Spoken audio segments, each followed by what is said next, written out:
This is the Horse Radio Network. This is episode 1172 of Horse Tip Daily, your almost everyday morsel of helpful hints, useful facts, and practical techniques for horse folks. Brought to you today by EquestrianCollections.com.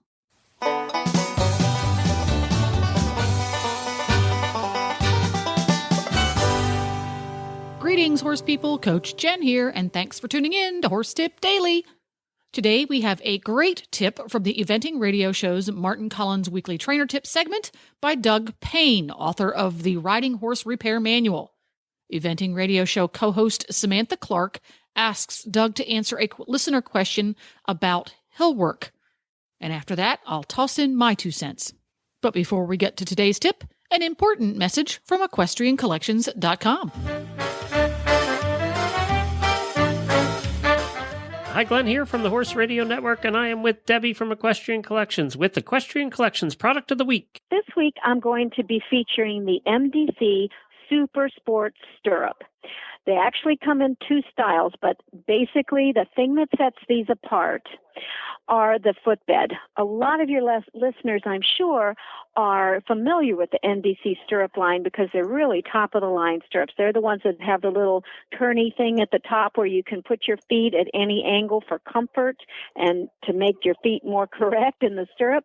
But this new one has a very wide base with non-stick aluminum padding. That base is about 2.5 to 3 inches wide. And when you put your foot in that stirrup, you are secure. Your foot doesn't slip. You won't feel like your foot is going to slip. You really feel secure. It's great for fox hunters. Particularly, we were thinking fox hunters would love these because there's lots of good stability. And also, they come in with a flex side, the flexible hinge, which you can move your foot back and forth and you can feel that, or they come in the more traditional one without that flexible hinge for those who want a more traditional look like in the show ring. But if you're the jumpers, the fox hunters, anybody, beginners, anybody that wants a really solid feel should get these stirrups. We've had trainers that got on my friend's horse who has this stirrup, and she said, "Oh my God, where did you get these?" Because they feel so good. Now, they're not inexpensive. The ones with the flexible hinges are $200, $199.95. So they are for the serious rider. But I highly recommend them. Really, the minute you put your foot in them, you're going to feel completely different and a lot more secure. Well, and the other thing about MDC is it's top quality stuff. This is the good stuff. This is made to last, and it will last. Yeah, I highly recommend it. Anybody that even has any kind of knee or leg issues, they'll find that these will help alleviate some of that as well. And of course, this is the MDC Super Sport Stirrups and MDC other stirrups on there as well at EquestrianCollections.com. Just search for MD as in dog, C as in Charlie. And I also want to mention trail riders. They are great for riding on hilly trails too, for that secure feel. Especially with the wider foot base, that would be exactly. That would be good. Thanks, MDC Glenn. Super Sport Stirrups at EquestrianCollections.com. Well, we do have a serious question from Becky too. She says, "My horse is a long-backed, long-legged thoroughbred," that sounds familiar, "who before I got him spent his life in stables or small flat paddocks as a racehorse and then with a professional rider who brought him off the track. He now lives with me in a steep, hilly part of New Zealand, and he really struggles trotting and cantering downhill, and we have to ride up and down some serious hills. He gets off balance and on his forehand, making running downhill very uncomfortable. If I use more leg, he goes faster and falls more on his forehand, and if I increase the contact to try and hold him together, he leans on me. Obviously not ideal if you have a downhill jump coming up. I'm currently only doing pre-training eventing, which is 80 centimetres, so the jumps are so small it's not a big problem yet, but definitely something I want to improve. I'd love to hear some training tips for improving balance riding downhill, please." Sure. Yeah, no, it's I think that's a very common problem, and not only in New Zealand, although from what I understand, it's a beautiful country with lots and lots of hills. But I think many people throughout the U.S. and U.K., I'm sure, with ex-racehorses all sort of encounter the same sort of issues. And I do think it's very important. I might be in the minority here, but from sort of day one that horses come to our place, at least twice a week, we'll take them out trotting and cantering on as much terrain as we can find. the babies, it might be a very, very informal, sort of just trotting and cantering around. And of course, as they move on in their career, it would be more formal galloping and conditioning. So I think getting them out on terrain, is the very best thing, as most, as frequent as you can. And it would be even better, I think, if you could turn them out on a field that has some hill. But if you're not sort of blessed with any sort of terrain at the farm that you have, the sort of your next best thing is obviously to try and ship to a place where you can present your horse with these challenges. And it sounds like she's got a place that she could ride. And I think ultimately a horse, for them to become better balanced, they need to learn how to further engage or bring their hind end underneath their body and start to carry a little bit more weight on their hind end, and that allows them to be a little bit more agile and off their forehand. So with that, as you would do in an arena, I would do a lot of gymnastics, or maybe it could just be small bounces, or even, again, small combination. The size of the fence I don't think is terribly important, but it has to be enough that the horse respects it. And I think it's very important to have, if it's a bounce, at least three fences worth of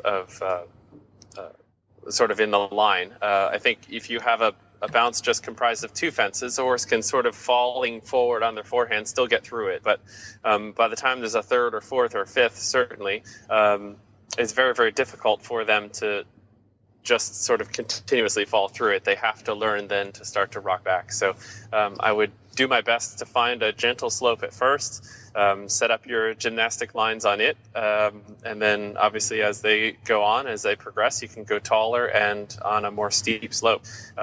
In competition, I do think that you would do your best to try to get as well balanced of a canter, or if it's not going to happen at the canter at the time, which is often the case when they're younger, is that maybe you just drop back to a trot, so that that the jump that they're coming to, you're giving them the best shot at maintaining their balance, in a, like I say, in a competitive environment. But present them with it as much as you possibly can, and in time, and again with your body, keep your body a little bit behind their center of gravity, so that you're not feeding into this tendency to get on the forehand. But when you're doing the grid work, would you do that downhill? Would you do it uphill? Would you ever do it on the side of the hill? I tell you, if you've got the resources to do so, I would actually probably do both. I would do both going up and going down. I think you'd like to go down on a gentle slope at first, so they sort of get the idea, and then you could start to bring up that slope, so it starts to get a little bit steeper. But once they have the concept, and I tell you, it's so incredibly important, is to have at least 3 jumps worth of stuff to work with, because that will really help show them how best to rebalance themselves more effectively. So they're not just relying on your hand or your support for balance, as they start to realize, okay, there's all of this, and you can sort of teach them a way that they can start to balance themselves. And that, in the end, I think is the goal, right? So that you can do less and less, and they can do more and more. And when you're out hacking, when you first get them, you said as babies, do you hold them together quite a lot? Or do you just go on a fairly loose rein and let them figure it out for themselves? I would say I would try to keep them sort of reasonably round, so I'd have some sort of contact, so that you have a means to communicate. On the sort of, when it comes to having a slope, I would tend to try and balance them at the top of the slope, and then sort of let them be. And if they start to lose it a little bit, I'm not going to interfere too much. But if they start to really go down sort of the wrong road, where they start to really quite fall forward or get heavy or rigid or any of that, then certainly make a correction. Maybe it's just do a circle there, or come back to a walk or trot, or whatever it might be, to whatever's necessary for them to sort of reset, and then allow them again. Because I think if you're supporting them every step of the way, they're never really going to learn how to do it themselves. So sort of get them in a position that they should be able to do it themselves, and then sort of allow it to happen. And if it doesn't, no big deal. Just bring them back in balance, and then let them go again. Well, there you go. And now, my 2 cents. Something I have found to be very useful is doing leg yields and shoulder in up and down the hill at a walk. I also like to go up and down the hills by going across them sometimes instead of straight up and down. Works a different group of muscles in the hindquarters. Now, keep in mind when doing this, I'm not going up really steep grades or cliffs or the Tevis Cup Trail. This is an appropriate exercise for the gentler hill. It's also really useful for folks who want to give their horse's hindquarters a healthy workout, but don't necessarily have a lot of training or riding experience. If you would like a question answered here on Horse Tip Daily, you can contact us via the website, horsetipdaily.com. There is a contact page right there. Ask your question, and we will do our best to find an expert to answer it. See you next time. The Horse Radio Network and the Horse Radio Network hosts are not responsible for statements of guests or their opinions. Use your own judgment when listening to the tips provided by the experts on Horse Tip Daily.